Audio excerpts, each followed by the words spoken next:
Kiitos. Teitte elämästäni elämisen arvoista.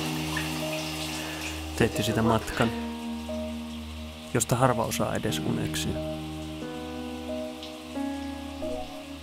Onneni kukkuloilla olitte retkikunnassa mukana. Arkena sain halutessani illallisseuraa ja pimeydessä olitte olkapää, johon oli mahdollista koko painolla nojata.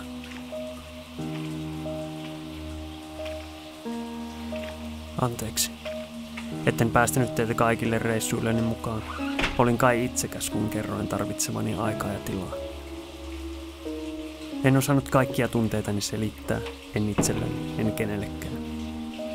Siksi pelkäsin pitkään tätä hetkeä, kun sairaus vie voimat enkä jaksa enää kirjoittaa.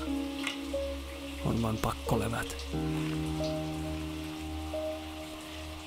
Hyvästi. Teitte elämästäni elämisen arvoista.